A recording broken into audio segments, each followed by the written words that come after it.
Regional 8 Motorsports. I'm your host Isaiah, and today we are going to fully install the clutch pedal and clutch master, the reservoir and the line, and take it from there.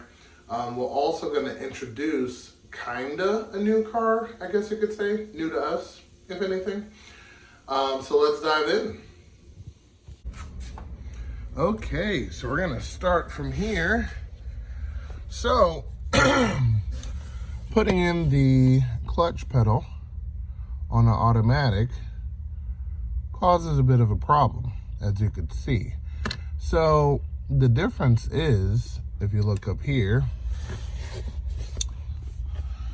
the brake pedal is completely different than in the manual. So the manual, the actual shaft will be on the right side instead of the left side. So this pedal definitely has to come out. As you can see, that's no bueno. But on other side of things, the clutch pedal, after the holes were made, fits perfectly fine as far as that's concerned. But if you look up here, you see those two holes, 1 and 2, right? Oh, can't see the second one, but you get the point. There's a bracket that's present on the manual that is not present on the automatic. So there's nowhere to bolt it to in that area, and that causes a problem when you're pressing this clutch pedal, because the only thing holding it is the front. So we're gonna have to remedy that, definitely. Also, with it being manual, we're missing the slide pin right there, which should look just like this one. Let me see if I can get a good picture. You see there's a Carter pin in there. That is very important, so of course it doesn't slide out. But this is the brake master, and we're missing the slide pin and Carter pin for the clutch. So there's a screw in there now. Then after that, the brake pedal should come out fairly easy with, let me see, that screw right up top there. I don't know if you can see it, but there's a screw. Oh yeah, wait. Let me see. There it is. That screw right there will drop the brake pedal. So we're gonna have to get to that and drop the brake pedal and add in the clutch pedal to the same spot. So that'll actually come out really good. And just for comparison's sake, this is my silver car, and you could see the brake pedal is on the right side instead of the left, which leaves plenty of room for the actual pedal. And on the clutch pedal, you see there's a place to bolt it right up top there. Hold on, let me see if I can get closer. There we go. So there's like a little bracket that's present there and not present on the automatic. So we gotta find a way to duplicate that and take it from there. You want to take these two items off, this one here and that one down there, to make sure that you have room to screw in the bottom bolt there, and you'll be good to go. If you're missing any of these, you can definitely get an M8 1.25 with a threaded, or what do you call that, like a locking side. So once it's put in there, you can actually lock it in there and it doesn't turn. and be good to go. Or in this situation, we tack welded the back half so it doesn't turn. So either way, it works. And then we put in the drive shaft, so that's done. Simple enough. Take the old one out, put your manual one in, take it from there. Okay, so it is 100% bolted in, exactly the way we need it.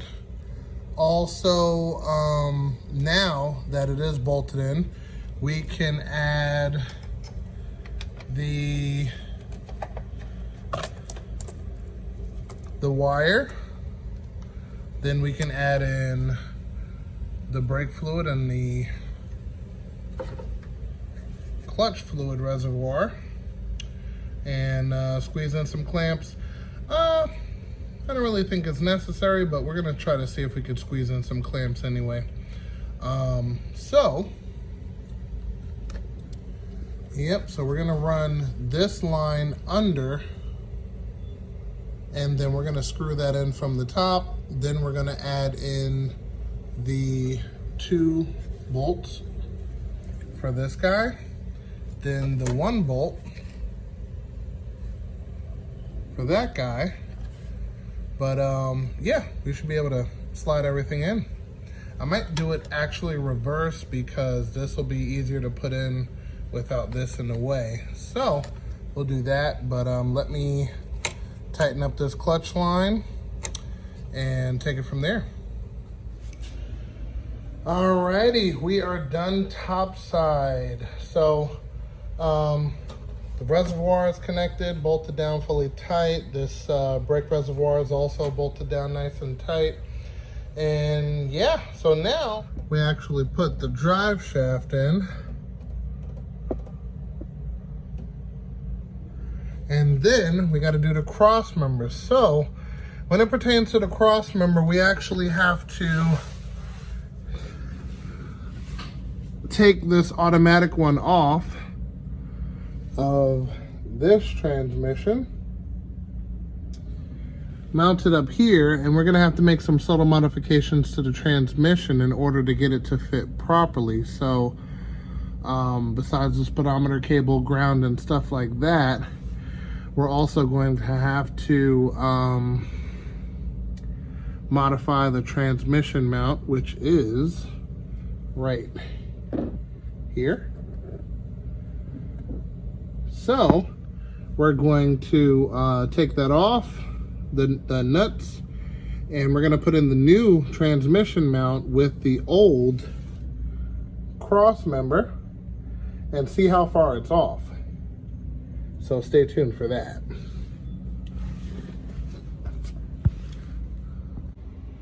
And I know what you're thinking, where's the seats? Not only in the yellow car,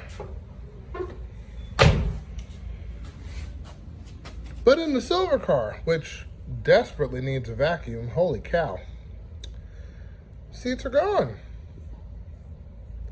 Well, both of these sets of seats are actually getting completely redone. So stay tuned for that. We're gonna do a before and after, which is gonna look really, really good. So definitely stay tuned for that, both cars. And also another item I almost forgot to mention, this yellow car is also getting tint work done. So all of the windows have been completely cleaned as far as tint. So all of the old tint was removed, and new tint is also coming in for this car. So there's definitely more to go, so to speak. And yeah, so definitely stay tuned. I'm going to keep you guys updated with all of that stuff as it comes in. Currently, we are waiting for some more parts. So definitely stay tuned. We just picked up a donor car because we found some rust in the yellow car. So the owner purchased another vehicle, and let's check it out. All right, so already it has some sort of a precision cut bracket. Not sure what it's for. In this hole, it looks like we have something to hold up an intercooler, which makes sense. Then we have this weird thing here. It's squishy. Okay, hood pins, pretty normal. And then under here, I know you can't see this on video, but it is very, very clean under here. You know, compared to how most of them look under the engine bay, more like my silver car. But there's some customness going on here that actually is done really nice. I mean, really nice. This gearbox doesn't seem to be leaking, so that's a good part there. And they welded the slop out of the steering, so you can see that right there. Custom brake lines, you can see that there, and then it goes across to the other side there. High quality lines, it looks like. It doesn't look like cheap eBay or any other kind of equipment. Definitely not cheap equipment. Then we have fuel lines, which these are 10 AN for sure. So it looks like they did the lines there. That's a distribution block, so that's front to rear. And then we got rid of the brake booster, and we have a custom plate back there.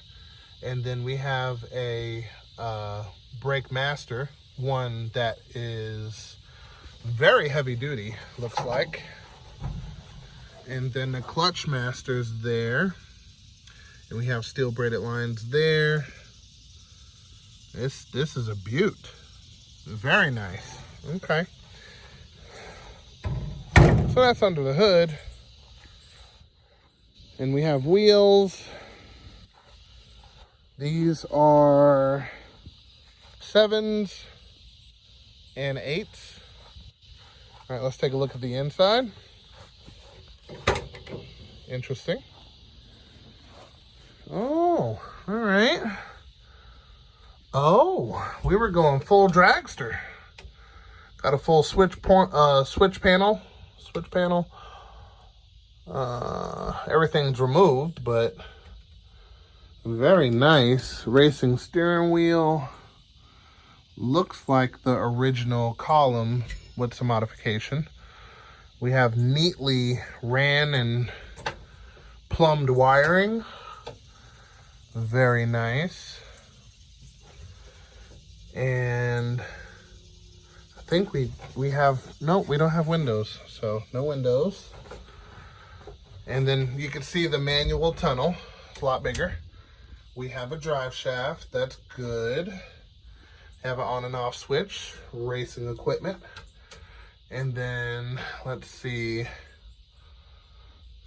We have some power leads going to the rear. We have new shocks mounted elsewhere instead of its home location. A little bit of rust, but nothing crazy. All right, now let's go to the back. Okay, I assume that still works. Oh, look at that. So what these are is the clear lens that goes on top of this has been removed. And you can see that there. And they just put just this piece back. And I gotta tell you, overall, it does give it an interesting look for sure. All right, so we got some more of this beautiful wiring here. Okay. Got a ground shared. Okay, so all of this wiring is grounded. Looks like they rewired everything from brake lights to custom mounts to hole in the trunk. Oh, and fuel lines. That's where we get the 10 AM from, AN. It's got the differential there, and don't want to assume the torque tube, but let's see. I don't see it, but it might be. I think we'll look in the tunnel area, but we got 6-bolt axles. So this is an 88 or 89. And not bad, not bad. Little busted axle there. And yeah, pretty good.